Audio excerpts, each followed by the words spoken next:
আশেমানের ছেলে ব্যারিস্টার আরমানকে 8 বছর পর তার সন্তানের কাছে ফিরিয়ে দিতে বাধ্য হয়েছে। আমরা স্পষ্টভাবে বলতে চাই,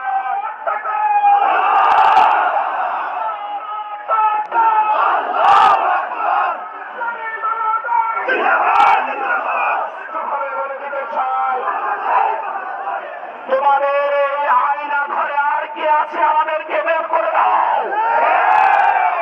মুকাদ্দেস কোথায় আছে জানিয়ে দাও। আজকে কোথায় রেখেছো জানিয়ে দাও। সম্মিলিত ভাইসব, রাতের আধারে বোরকা পরে শেখ হাসিনা বিদায় নিয়েছে, নষ্ট হয়েছে, সারা পৃথিবীর কোথাও তাকে গ্রহণ করতে চায় না। যে ইন্ডিয়ার গোলামি করে বাংলাদেশকে ধ্বংস করেছ, সেই ইন্ডিয়াও তোমাকে আর রাখতে চায় না। তোমাদের সরকারি কর্মকর্তা, পুলিশ বাহিনী, বন বিভাগের মানুষ, ইঞ্জিনিয়ার মানুষকে তোমরা যত টাকা লুট করার সুযোগ করে দিয়েছ, প্রত্যেকটা পয়সার আমরা হিসাব দেব। প্রিয় ভাইরা, রাঘব আওয়ামী লীগের লিডার, তারা সবাই বিভিন্ন সেক্টরে চলে গেছে।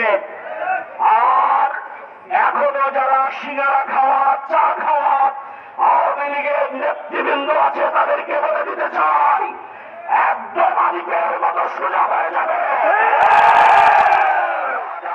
সালের জামাত, 24 সালের জামাত একদম আমাদেরকে বিভিন্ন সময় আপনাদের নামের তালিকা দেন, আমরা ছোট ছোট তালিকা দিতাম। আজকে বলতে চাই, আমাদের তালিকা এখন আর কাগজ কলমে লেখা থাকে না, রাজপথে।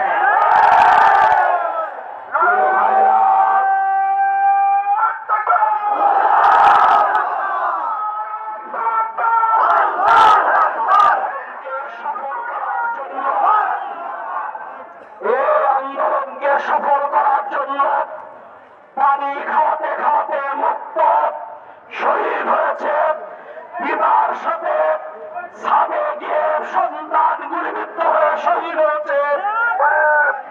আমাদের সাবু সাহেব রাস্তায় দাঁড়িয়ে শহীদ হয়েছে। তোমরা 5 শতাধিক বাপের মায়ের বুক খালি করে দিয়েছ বিনা কারণে। তোমরা আমাদেরকে রাজাকার বলে গাল দিতে, তোমরা আমাদেরকে রাজাকার বলে টিটকারি মারতে। এখন সারা বাংলাদেশের 18 কোটি মানুষ রাজাকারের ট্যাগ নিয়ে বেঁচে থাকতে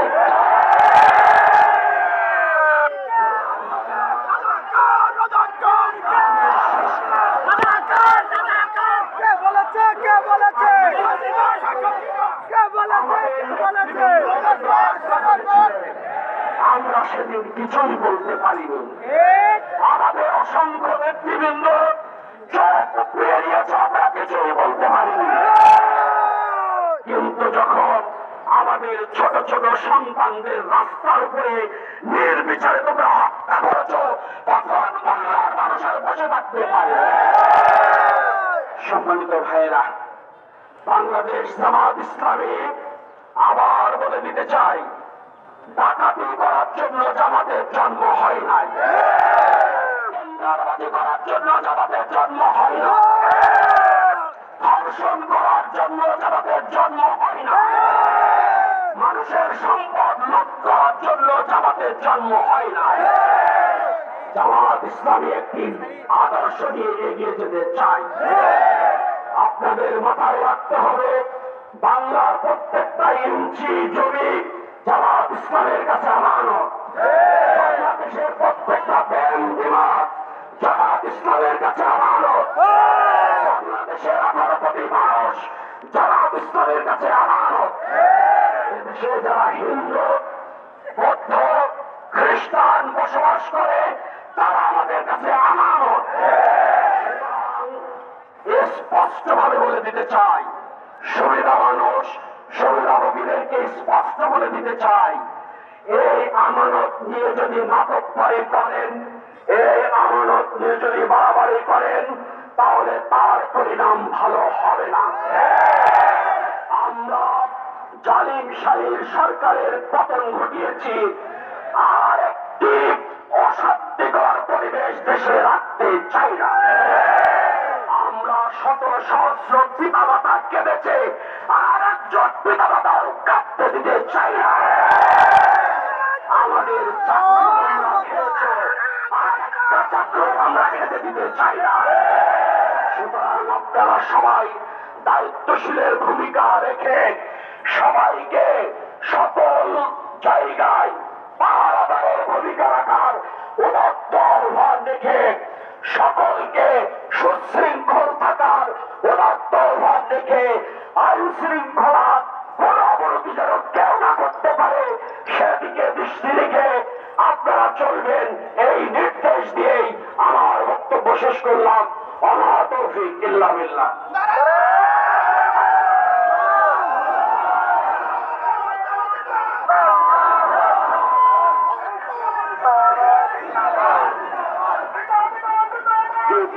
সম্মানিত তরুণী জনতা, এরপর আজকের এই অনুষ্ঠানের সভাপতির বক্তব্য, আর সভাপতির বক্তব্য নিয়ে আসছেন বৃহত্তর ইসলামী আন্দোলন বাংলাদেশ জামাত ইসলামী আরব উপজেলা শাখার সম্মানিত উপজেলা আমির নাগদা ইউনিয়ন পরিষদ সাবেক চেয়ারম্যান জনাব দাবুদ সালাম।